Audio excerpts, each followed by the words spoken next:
escuchas, buenos días, tardes, noches, dependiendo de la hora que estén escuchando este programa. Esta es una edición más del programa Pedagogizando la Vida.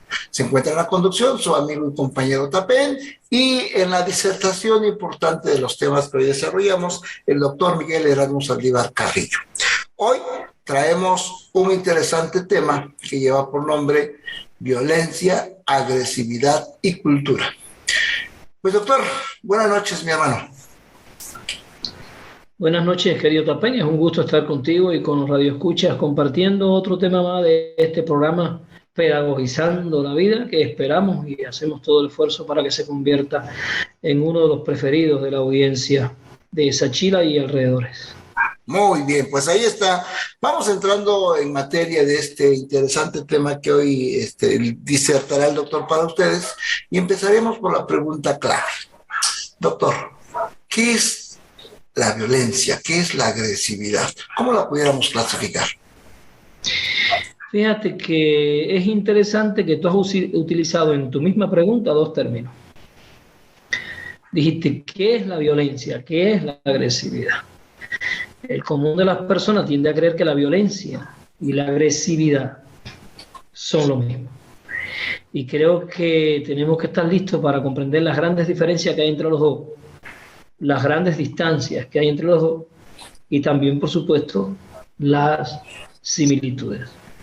Pero fíjate que sin comprender las diferencias que hay entre violencia y agresividad, no vamos a estar listos para enfrentar un fenómeno que parece convertirse cada vez más en un flagelo de la modernidad en general y de la sociedad mexicana en particular.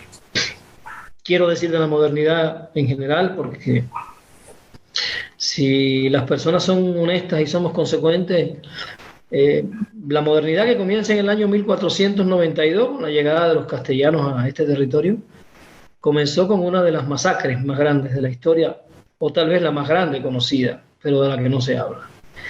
Cuando llegaron a este territorio los castellanos, los rateros, asesinos y violadores castellanos, en este territorio había alrededor de 100 millones de habitantes. 100 millones de habitantes. 100 años después, quedaban 3 millones de originarios. O sea, en 100 años esta gente eliminó de una forma u otra a 96.5 millones de seres humanos, más de los que murieron en la Segunda Guerra Mundial. Después tenemos la Primera Guerra Mundial, la Segunda Guerra Mundial, todas las guerras que se han dado y que se dieron en el siglo XX, Irak, Irán, Siria, Libia, Afganistán, todas las dictaduras en América Latina, Somoza, Trujillo, Machado, etcétera, etcétera, etcétera. La montaña de muertos que carga la humanidad sobre los hombros es enorme. No solo los que mueren asesinados, sino los que mueren de hambre y de enfermedades curables, que suman millones. Entonces, no quiero que se tenga la idea de que la sociedad mexicana es una sociedad raramente violenta. Quiero que se entienda que la violencia que hay en México no es exclusiva de México, como pretenden hacer creer algunos periodistas e ideólogos conservadores. La violencia ha sido a lo largo de los últimos 500 años una compañera inseparable y amada de los procesos de colonización y neocolonización que dominaron a gran parte del mundo, África, Asia y América Latina. Ahora quiero, si tú me permites, también establecer una diferencia importante entre esos dos términos que tú usaste, violencia y agresividad. Quiero partir diciendo que la agresividad, así anótenlo, la agresividad es un instinto que es innato, no solo en el ser humano, sino, por ejemplo, en todas las diferentes especies de mamíferos. Existe la agresividad de forma innata. La agresividad está determinada genéticamente. La agresividad tiene una base biológica y tiene además una función biológica. No es algo indeseable para las especies, sino que la agresividad le permite a las especies cumplir su función. Las causas de la agresividad en las diferentes especies son biológicas. Uno, la alimentación. Luchar por la alimentación hará que especies de carnívoros se comporten agresivamente, no solo con la presa, sino agresivamente entre ellos, para comer primero o para comer el pedazo más grande. No se sientan amablemente las hienas a comerse una presa. Entre mordisco y mordisco a la presa también se lanzan dentelladas entre ellas. Primero come el alfa y después comen los demás. Hay un orden. No se sientan como hermanos los lobos a comerse la presa. Hay un orden. Primero come el alfa, después la hembra alfa. No comen en cualquier orden. No comen en el mismo orden los leones. Primero comen los machos y los que intenten romper ese orden tendrán una reprimenda de parte de los machos. Entonces los leones son violentos con la presa porque tienen que comer. Si no fueran violentos, morirían de hambre.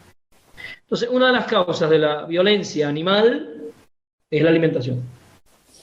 Otra de las causas de la violencia animal es la reproducción. Entre todos los machos mamíferos que nos acompañan, de todas las especies de mamíferos, verás a los machos pelearse entre ellos en época de celo para aparearse con la hembra. Esto, que tiene una base genética, garantiza que el macho que se aparee o copule con las hembras sea siempre el más fuerte, el más musculoso, el más grande. O sea, la mejor dotación genética es la que se cruza con las hembras, no el más débil y el más enfermo. Eso le da a las especies una garantía de que los hijos traigan los genes del más fuerte, del más grande, del más poderoso, del más rápido, en el caso específico de especies que necesiten la rapidez. Hay especies, por ejemplo, que escogen la belleza. Hay especies que escogen los machos de otros modos, no agresivos, ¿no? Haciendo determinadas danzas y comportamientos, por ejemplo, en las aves. No así en los mamíferos. En los mamíferos vas a encontrar que hay una base de agresividad importante, que, como te estoy diciendo, tiene una determinación genética. Y la tercera causa de la violencia en los animales mamíferos y también en nosotros, y esa violencia suele ser muy peligrosa, es la protección de las crías. O sea, una perra con cachorro puede ser que no muerda, puede llegar a morder si usted, desconocido, intenta agarrar un cachorro. Una hembra con cachorro se vuelve especialmente agresiva, especialmente sensible. Una osa con lobeznos puede enfrentar a un oso mucho más grande y hacerlo retroceder, porque atrás están sus lobeznos y los defenderá con toda su fuerza y con toda su rabia. Eso está determinado genéticamente. Hay una base biológica, hay una base cerebral que determina esa actitud agresiva. Si quieres observar la agresividad en un Homo sapiens, si quieres observar esa agresividad en los niños, toma 7, 8, 10 niños de 3 años, ponlos en un salón, en una guardería, y pon en el centro del salón un juguete que atraiga la atención de todos los niños. Y verás cómo se dirigen al juguete, y ahí habrá empujoncitos, tal vez una mordidita, ¿no? Y una cachetadita, y van a llorar los niños, y al final se va a quedar con un juguete, pues el niño que genéticamente tiene la condición mejor, ¿no? Para dominar, puede ser niño, puede ser niño. Entonces, la agresividad es biológica y cumple una función biológica, ¿no? Una madre que ve a su hijo en peligro será agresiva. Necesariamente será agresiva para tratar de defender a su cachorro. Bien, la agresividad, dije, es biológica, se hereda, está en el cerebro y cumple una función. Sin embargo, el Homo sapiens es un ser cultural. El Homo sapiens es educado en la cultura. Y por tanto, en el Homo sapiens, la agresividad se educa. y deja de tener un comportamiento biológico para empezar a ser regulada culturalmente, regulada por la educación, regulada socialmente. De eso se encarga el jardín de niños, que poco a poco va educando al niño para que no sea agresivo, para que poco a poco empiece a aceptar el derecho del otro, a dar un lugar a la otra edad, tal vez a conversar, a plantearse las cosas de otro modo, a no ser agresivo. Hasta ahí creo que te dejé claro el origen biológico de la agresividad y que la agresividad cumple una función también biológica, pero que la agresividad puede educarse socialmente. Pero es importante recalcar que la agresividad es un comportamiento que surge a partir de un instinto que es natural. Y otra característica o otro detonante de la agresividad que no te mencioné tres, discúlpame, te mencioné la alimentación, te mencioné la reproducción, te mencioné el cuidado de las crías y no te mencioné la autodefensa, ¿no? Un mamífero que se vea agredido va a responder de dos modos: o huye o agrede. Pero fíjate que es interesante, anota para esto por ahí, mi querido Tapén. Generalmente la agresividad en los animales no lleva a la muerte. Los toros pelean por las vacas, pero cuando ya el toro más fuerte logra empujar al otro, el otro se retira. Se enfrentan los leones, pero el vencido se retira. Si se da una muerte, es accidental. Pero los machos mamíferos no pelean hasta la muerte. Pelean hasta que queda claro quién es el más fuerte y el vencido se retira y ese más fuerte se queda con el harén. Ya sea en los hipopótamos, en los lobos, en los leones, en los perros, en los gatos. O sea, en todas estas especies, la agresividad no busca, fíjate lo que te voy a decir, Tapén, la agresión no busca imponerse al otro, imponer la voluntad de uno al otro, busca solo satisfacer una necesidad biológica y luego desaparece la agresividad. Cuando no hay celo en las hembras, no hay agresividad.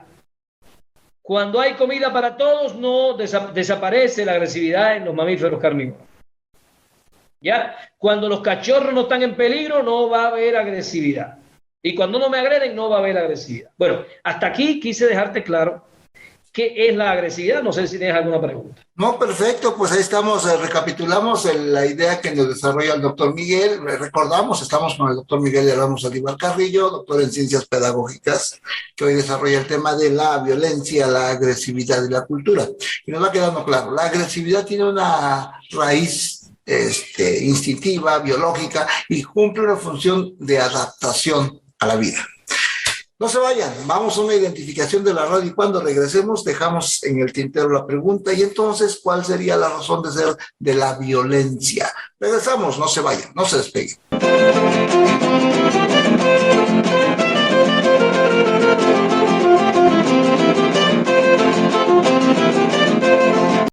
Bien, amigos Radio Escucha, ya estamos de regreso nuevamente con ustedes en este programa que lleva por nombre Pedagogizando la Vida. Les recordamos, nos encontramos con el doctor Miguel Erasmo Saldívar Carrillo, hombre que se ha dedicado de una manera permanente a la capacitación, al dictado de conferencias que tienen que ver con esta cultura pedagógica. Y hoy en este programa en el que también está compartiendo con nosotros ideas interesantes, muy clarificadoras de la diferencia que hay entre la agresividad y la violencia. Nos había dicho en un momento determinado que la agresividad es una función biológica de adaptación a la vida. Se pelean los animales carnívoros por el alimento, por la reproducción, por la protección a las crías y por la supervivencia. Entonces quedaría la pregunta, doctor, ¿y cuáles son las causas o las razones o la fundamentación de la violencia? Adelante, doctor. Espérame. Antes de seguir, quiero aclarar que también hay agresividad en los herbívoros, no solo los carnívoros. Yo puse el ejemplo de los carnívoros, pero evidentemente un herbívoro que es atacado por un carnívoro se va a defender. Claro. Y los herbívoros peleándose por las hembras se van a agredir unos a otros.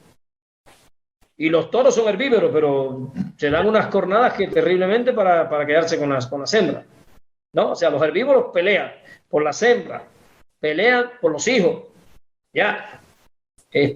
También hay agresividad en los animales. Lo que no hay es violencia en los animales.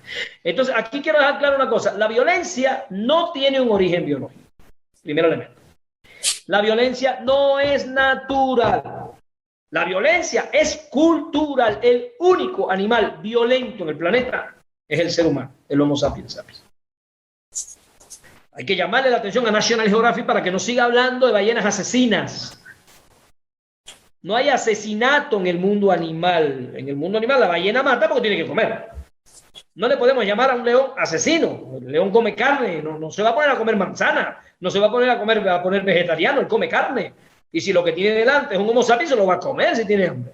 No son asesinos. Entonces, la agresividad en los animales es una necesidad. Está determinada biológicamente. Pero la violencia es solo de origen social. La violencia es un producto cultural. Cuando un niño de 3 años le pega a otro por un juguete, no está siendo violento, está siendo agresivo. Cuando un niño de 5 años empuja a otro para quedarse con un juguete que le gusta o para salirse con la suya, no está siendo violento, está siendo agresivo. De hecho, en el jardín de niños, los niños se empujan y cuando se dan la vuelta y se retiran, ya no se continúa la persecución, se acabó el conflicto. Te das cuenta que no es violencia. Violencia. Entonces, tú puedes preguntarme, entonces, más o menos, ¿qué es violencia? Mira, la Organización Mundial de la Salud se acerca a este fenómeno de la violencia diciendo que la violencia es, en primer lugar, el uso intencional de la fuerza y el poder físico de hecho o como amenaza. Fíjate, es el uso intencional, o sea, hay una intención en la violencia. Hay una búsqueda de un resultado en la violencia física,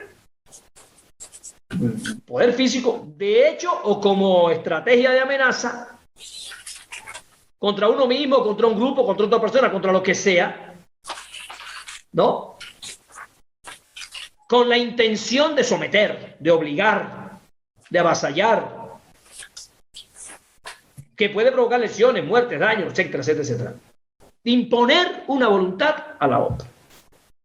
Entonces, la violencia es te decía, yo te comentaba ahorita fuera de cámara que la violencia es una de las amigas o de las compañeras inseparables del poder, de la dominación. Por eso los castellanos llegaron aquí con violencia, venían a robar, a matar, a violar. No podían pedírnoslo honesta, humanamente. Tenían que violentar. Un pederasta violenta.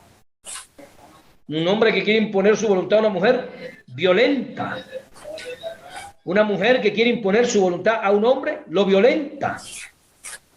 Unos adultos que quieren imponer su voluntad a los niños, los violentan. Entonces la violencia es cultural y además busca el sometimiento del otro. La violencia busca la dominación del otro, no busca la satisfacción de una necesidad biológica como la agresividad. La violencia no tiene una función biológica como la agresividad. La violencia tiene un origen social y su intención básica es someter, dominar, controlar al otro, hacer que el otro haga lo que yo quiero, hacer que el otro se comporte como yo quiero, hacer que el otro trabaje para mí, produzca para mí, viva para mí, respire para mí. Por eso en algún programa hablamos de relaciones de amor basadas en la violencia. Cuando yo quiero ser feliz a costa del otro, utilizo de una manera o de otra la violencia para tales fines. Me estoy intentando explicar y quiero que queden claras 3 cosas. Primero, la violencia tiene un origen cultural. Segundo, la violencia busca imponer a otros mi deseo, mi voluntad, mi capricho, mis objetivos. Y tercero, y creo que es fundamental, la violencia se aprende, no se hereda. Se hereda la agresividad, pero la agresividad que se hereda se puede educar, para que aún siendo agresivo, sea una persona educada, amable, bondadosa, que canalice. Ahora, la violencia se aprende. La violencia es social. La violencia es una característica de las sociedades humanas. Sociedades como, por ejemplo, la sociedad mexicana, en la que Televisa y TV Azteca publican, publicitan y socializan permanentemente la violencia como algo incluso que puede llegar a ser objeto de placer y de gusto. Te voy a poner un ejemplo drástico para que la familia mexicana lo medite, un ejemplo extremo. Vamos a las salas de cine y nos ponen una película donde un hombre viola y asesina a mujeres. Y eso nos parece una buena película, ¿no? Y la sociedad se escandaliza cuando descubren a un joven mirando un video pornográfico donde una mujer y un hombre hacen el sexo consensuadamente y ella grita de placer. Esto, donde ella grita de placer y gusto, nos parece abominable, y la película donde ella grita de terror y es violada y asesinada nos parece un producto cultural. Parecería que la sociedad humana lo que huye es del placer y lo que busca es la violencia y disfruta la violencia. Parecería. Se lo dejo para que lo piensen, para que lo mediten, para que tengamos referentes. Ahora, ¿cómo el niño aprende la violencia? Culturalmente. ¿Qué significa que la aprende culturalmente? Que la aprende de los adultos, que la aprende de los medios de comunicación, que la aprende de la televisión. La aprende socialmente. Por tanto, cuando vayamos a intentar resolver el problema de la violencia, no podemos intentar resolverlo con acciones pedagógicas limitadas a la escuela, mientras la sociedad continúa dándole a los niños un modelo violento de existencia. La escuela no puede resolver el problema de la violencia. Tal vez puede hacer algo solo dentro de sus fronteras. Pero la violencia no tiene un origen escolar. La violencia no es creada y reproducida por la escuela, aunque la escuela también es violenta. La violencia es un producto social y si queremos enfrentar la violencia tendremos que hacerlo como lo está intentando hacer el presidente de México. Atacando la pobreza, dando mejores oportunidades y proponiendo un discurso de paz y amor, abrazos y no balazos. Me parece que es una ética necesaria para poco a poco ir sanando a estas sociedades contemporáneas enfermas. Porque puedo decírtelo así, amigo mío, tal y como lo reconoce Erich Fromm en su libro Psicoanálisis de la sociedad moderna, nuestra sociedad es violenta porque está enferma. Vivimos en una sociedad neurótica, corriendo para ver si podemos llegar a fin de mes, corriendo para no morirnos de hambre, corriendo para garantizar lo mínimo para nuestros hijos, mientras unos se hacen cada vez más ricos a costa de robarse el erario público y explotar a otros. Y después nos piden que no seamos violentos. Te voy a pedir, si tienes alguna pregunta o alguna intervención, para dejar las formas de violencia para el próximo momento de este programa, que me gusta, porque me gusta mucho este tema. Ah, perfecto, Miguel, qué bueno, es importante que disfrutas cuando te estás donando y eso está generando ya un modelo de comportamiento, no violento, sino un modelo colaborativo. Y esto iría para la reflexión para los padres de familia que nos escuchan. ¿Cómo vamos a combatir la violencia? Miguel lo dijo de una manera muy adecuada. Tendría que proponerse un ambiente más amable, no agresivo, no violento.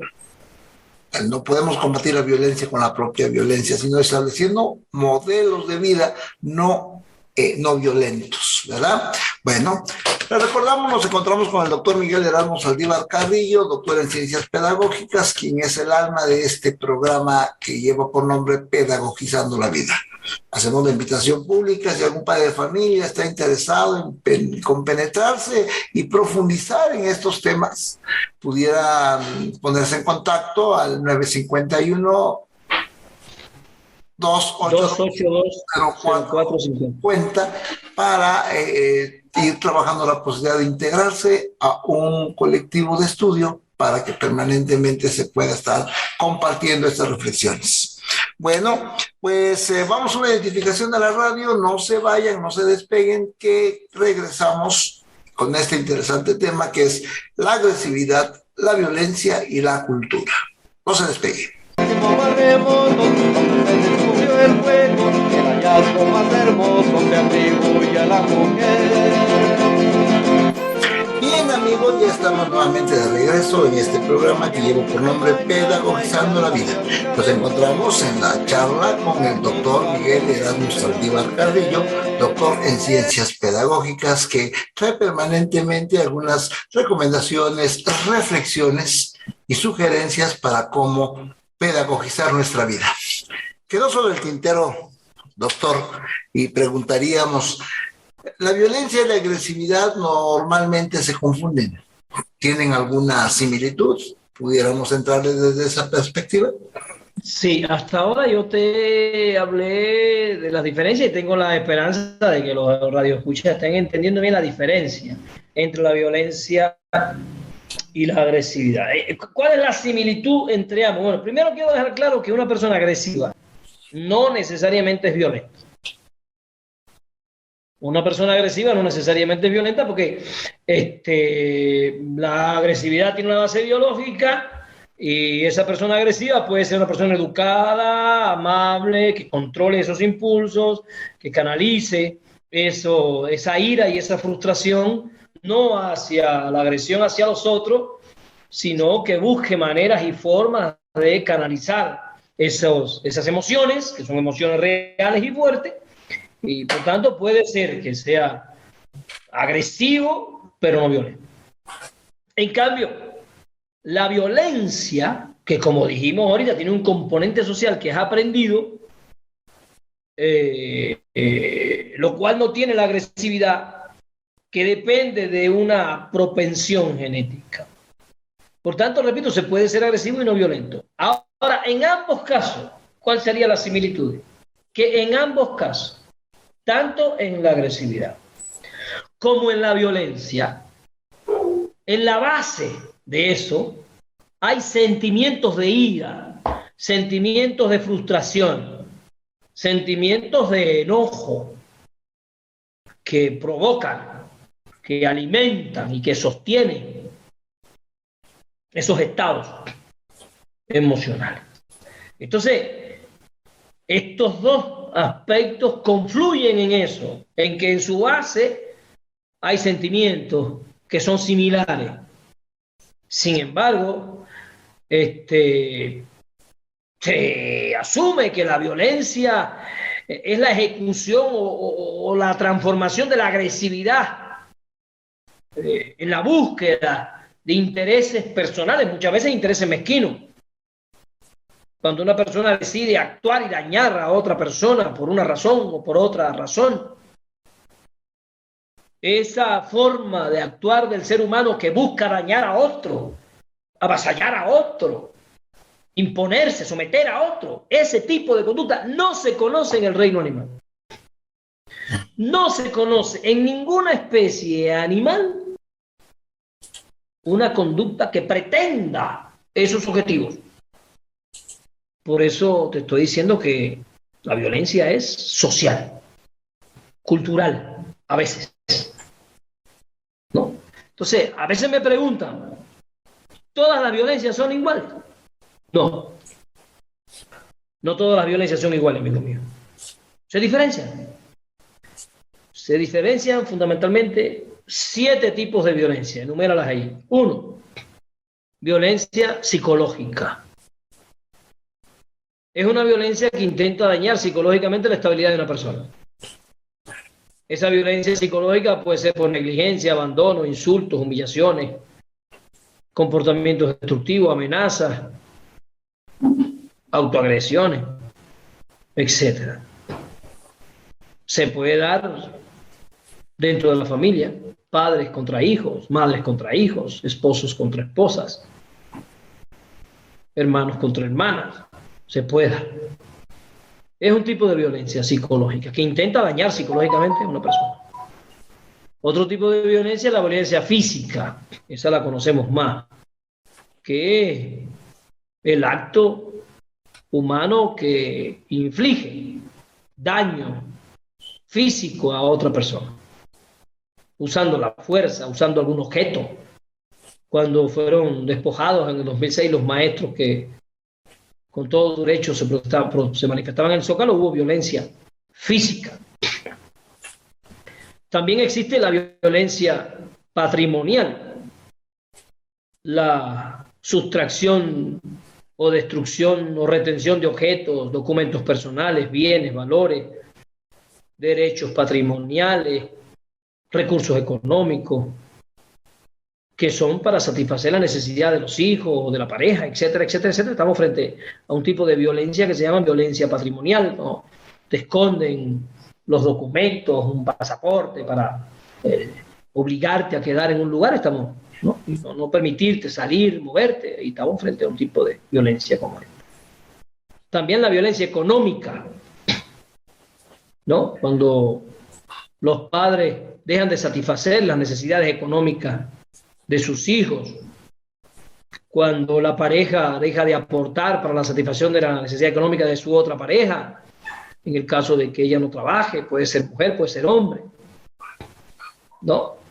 Cuando se le restringe el uso del dinero a una mujer para que no pueda satisfacer sus necesidades o salir, etcétera. Estamos frente a este tipo de violencia. También existe la violencia sexual.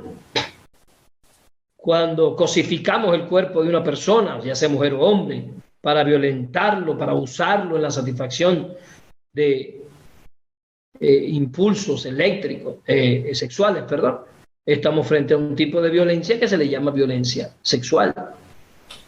Pero fíjate, ya hoy en día se reconoce como violencia el maltrato infantil. Abandonar a los hijos, abusar de los hijos, pegarle a los hijos, chantajear a los hijos, desatenderlos, negligencia con los hijos, ¿no? Y por último, una forma de violencia que generalmente se olvida, maestros, padres, adultos, que estamos de responsables de nuestros niños, nuestros menores, nuestros adolescentes. Tenemos que saber y tenemos que entender que la negligencia es reconocida como una forma de violencia. Negligencia que también a veces en algunos textos se le identifica como abandono. El abandono es una negligencia por parte del cuidador, de los adultos, de los padres. Abandono para no proporcionar alimentos, seguridad, amor, espacios para la recreación y el juego. Son manifestaciones de negligencia y que tienen un efecto negativo en los niños, en las niñas y en nuestros adolescentes. Todas estas formas de violencia tienen que estar ubicadas y caracterizadas por los maestros, las maestras, los educadores, porque en las escuelas, evidentemente, pueden estar dándose algunos de estos tipos de violencia de jóvenes contra otros jóvenes o maestros, incluso contra alumnos, y tenemos que estar listos primero para identificarla, identificar la violencia, identificar incluso las características de la persona violentada y las características de la persona que violenta, para pedagógicamente, por supuesto, establecer un ambiente que impida el desarrollo de este tipo de relaciones humanas que es tan nefasto y que genera tanto dolor, tanta angustia en niños, jóvenes y adolescentes. No sé si quieres hacerme alguna pregunta, ¿te parece bien cómo vamos? No, vamos bien, doctor. Claro, va quedando, ¿no?, que la violencia es un fenómeno tan cultural que incluso tiene una serie de características que impactan en la relación con los seres humanos. ¿Sí? A la diferencia de agresividad que a veces... Hay que entender que hay muchas formas de consumir la violencia. Y hay que entender además que la forma de violencia más contundente, drástica y deshumanizante que hay en la sociedad moderna, que no la mencioné, es la pobreza. La pobreza es un acto de violencia porque la pobreza le impide a millones de familias vivir dignamente y satisfacer dignamente las necesidades de sus hijos, sus propias necesidades. No poder acceder a la salud dignamente es un acto de violencia. No poder acceder a la educación de sus hijos, no poder acceder a la vivienda, creando condiciones de depauperación, de miseria, condiciones deplorables para la vida humana, es un acto de violencia. Es un acto de violencia donde además se reproducen y se alimentan todas las formas de violencia humana. Por eso a mí en lo personal me parece que es excelente la estrategia del actual presidente de México cuando intenta resolver el problema de la violencia, no creando más violencia, sino generando programas sociales, generando condiciones para que una parte importante de las familias pobres de este país tengan acceso a la dignidad. Porque no vamos a acabar con la violencia poniendo un policía en cada calle y asesinando a gente, porque la violencia no se reproduce como espontáneamente por espora. Detrás de la violencia que genera esta sociedad moderna, hay millones de seres humanos en la pobreza, en la exclusión, en la depauperación, homeless en Estados Unidos que viven en las calles, no tienen cómo vivir, no tienen cómo alimentar a sus hijos. Y si tienen que escoger entre morirse de hambre o ver a sus hijos morir de hambre o traficar droga, ¿qué crees que escogen? Si tienen que escoger entre ver a sus hijos morir de hambre y robar, ¿qué tú crees que van a escoger? Si la sociedad no le da opciones, si la vida no le da opciones, ¿qué van a escoger? Entonces toda la sociedad humana tiene que sentirse responsable de la violencia. La violencia no es solo una responsabilidad de los violentos. Hay que ver los orígenes sociales y las condiciones sociales en las que esa violencia se reproduce y crece. Ahí te la dejo, amigo mío. Sí, mi hermano, y nos da la pauta para que abramos un espacio, un segmento más, porque en este momento vamos a una identificación de la radio. Nos iríamos con una pregunta para que no nos abandonen. Si la violencia es un proceso de aprendizaje, ¿cuáles serían las estrategias para poder en este contexto violento generar una sociedad no violenta? Una importante pregunta. Regresamos después de esta pausa de identificación de la radio. El maíz carno de sol, color de nuestra sangre, de púrpura se tiñe como prenda a la mujer. Amable Radio Escucha, ya estamos nuevamente con ustedes en este programa que lleva por nombre Pedagogizando la Vida. Les recordamos, nos encontramos charlando con el doctor Miguel Erasmo Saldívar Carrillo. Bien, pues estamos platicando sobre la diferencia que hay entre violencia y agresividad. La agresividad sirve a los seres vivos para adaptarse a la propia vida. Y la violencia ya es un fenómeno donde se ejerce un acto intencional de someter, de obligar a alguien que haga lo que otro desea que se haga a su voluntad. Y nos decía en este inter el doctor que la violencia es un proceso que se aprende. Y había quedado en el tintero la pregunta: ¿habrá alguna forma en esta sociedad tan violenta generar ciertos ambientes no violentos? ¿Cómo educar la no violencia? Adelante, doctor. Mira, hay algunas cosas que quiero primero dejar sentadas. La escuela no genera la violencia. Bueno, la escuela puede ser una escuela violenta, ¿no? Eso hay que entender. Pero la violencia como tal tiene un origen social, histórico. Pues la primera forma de violencia en el capitalismo son las relaciones de producción capitalista, relaciones de propiedad, donde la mayoría de la gente es expulsada de la propiedad y tiene que salir al mercado laboral a vender su fuerza de trabajo. Lo único que tienen para vivir es su fuerza de trabajo. No tienen nada más. Hay una violencia, tiene una raíz histórica. El capitalismo tiene una historia. Los pobres de este país no nacieron de los árboles. Hay una historia de despojo, de robo. El capitalismo ha ido reproduciéndola. Eso quiero que quede claro. Entonces, ¿puede la escuela resolver el problema de la violencia? La respuesta tiene que ser contundente. No, la escuela no puede resolver el problema de la violencia. Incluso la escuela puede intentar educar para la no violencia, pero hay que darse cuenta que la escuela está intentando educar para la no violencia dentro de una sociedad violenta. Es que las únicas relaciones que tiene el alumno no son relaciones pedagógicas con la escuela, tiene relaciones con la sociedad. Cuando sale de la escuela, sale a la violencia pura.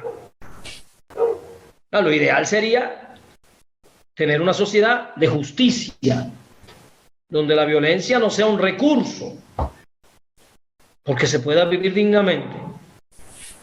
Entonces la escuela trabajaría consecuentemente, congruentemente con esa sociedad para disminuir la violencia. Pero no es el caso que nos ocupa el caso de una sociedad violenta llena de pobres, como la sociedad norteamericana, donde ya la violencia llegó incluso a las escuelas, para que tengan una idea clara y además asombrosa. En las escuelas mexicanas, en muchas escuelas mexicanas, hay detectores de metales en las puertas para garantizar que los niños no entren armados a la escuela. Imagínense el nivel de violencia que ha logrado esa sociedad, que la escuela tiene que tener un detector de metal en la puerta, como si se estuviera entrando a otro lugar, para que los muchachos no metan armas, porque ahí adentro se caen a cada rato. En Estados Unidos hay tiroteos en las escuelas y mueren niños, niñas, maestros, inocentes, bajo el fuego de armas e incluso de asalto. ¿Eso significa que la escuela no puede hacer nada? No. La escuela puede hacer y debe hacer.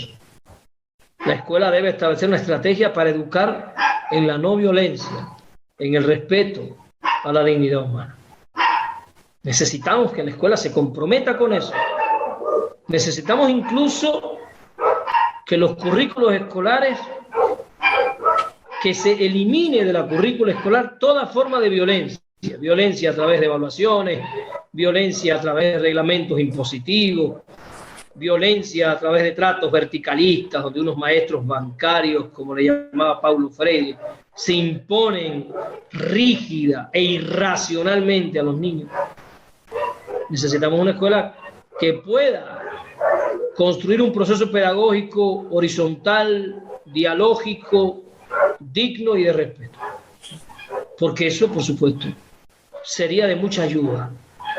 Pero hay que hacer esto sabiendo que la responsabilidad de eliminar la violencia no es de los maestros.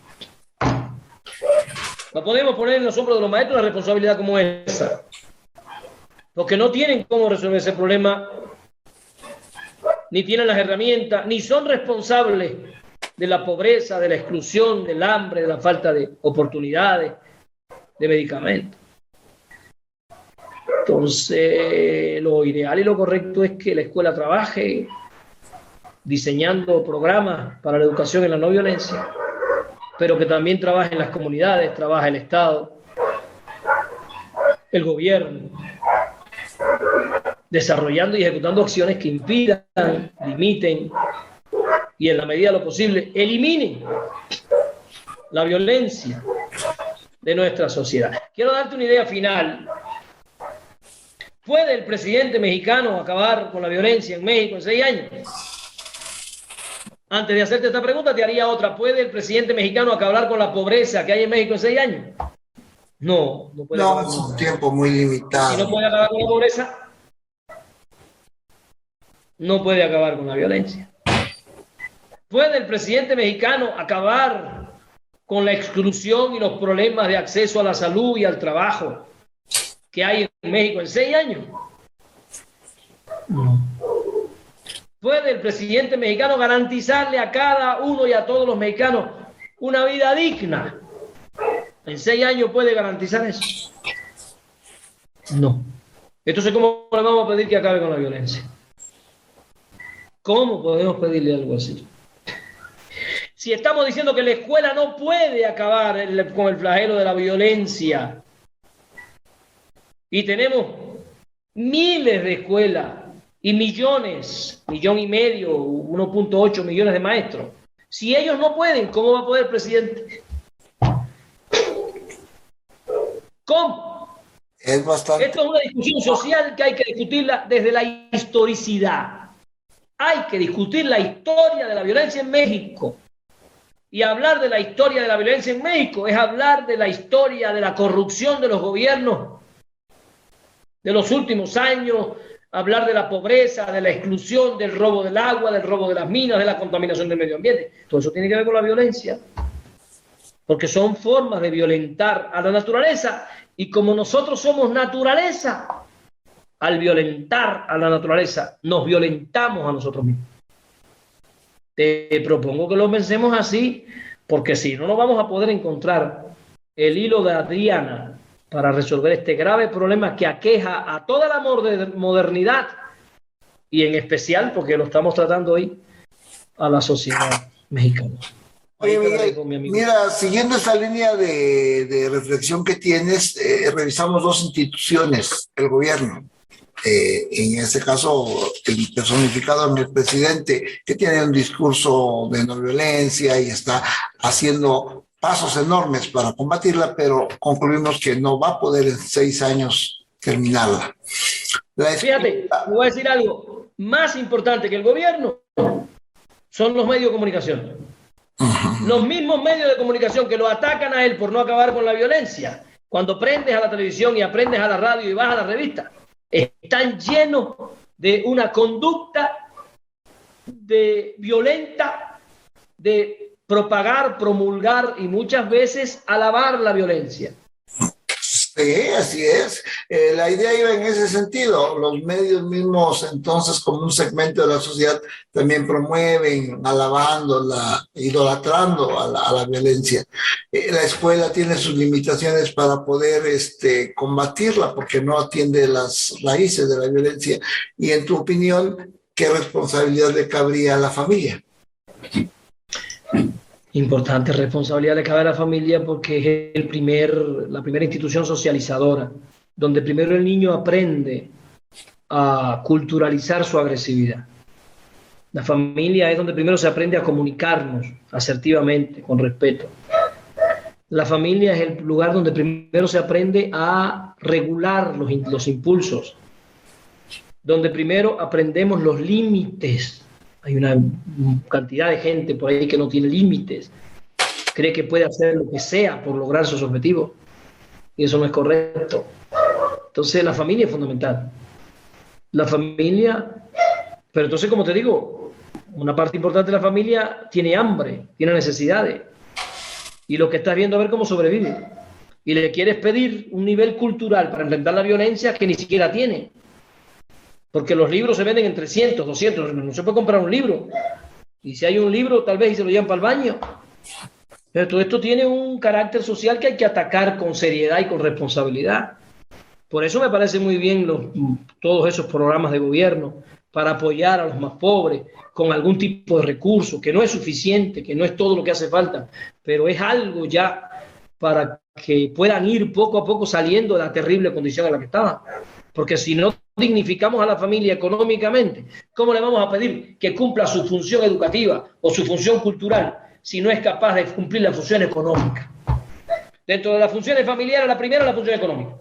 Poder satisfacer dignamente las necesidades de todos los miembros, para entonces pasar a la función cultural, a la función educativa, a la función recreativa. ¿Cómo le podemos pedir a una familia que cumpla una función recreativa para el esparcimiento de los niños si ni siquiera le alcanza para la tortilla, si ni siquiera le alcanza para 3 comidas calientes al día? Y le queremos pedir que el niño lea, y le queremos pedir que el niño se culturalice, y le queremos pedir que le hable al niño de tolerancia y de respeto, cuando están viendo a ver cómo llegan a la noche con algo de cena, con algo para la barriguita del niño calientito, para que pueda dormir con algo caliente, y ni siquiera tienen para eso. Entonces es fundamental que nos demos cuenta que la violencia no solo tiene un origen social, sino que tiene un carácter complejo, y que hay que asumirla en la complejidad de todas las relaciones que la determinan. Quisiera cerrar en este momento con esta idea, porque el tiempo ya nos ganó y estamos despidiendo nuestro programa, de que contra la violencia que se pudiera combatir también mediante procesos de organización, de cooperativas, de formas de trabajo, de formas de satisfacer esas necesidades económicas y de satisfacer las necesidades básicas de las familias. Miguel, con esta reflexión terminamos, nos despedimos, nos vemos en una próxima edición de Pedagogizando la Vida. Hasta luego, mi hermano. Nos esperamos la próxima semana, ojalá les guste el programa. Si tienen algo más que compartirnos, pueden mandar un mensaje al número 951-282-0450. Nos vemos en la victoria, querido amigo. Hasta luego, mi hermano.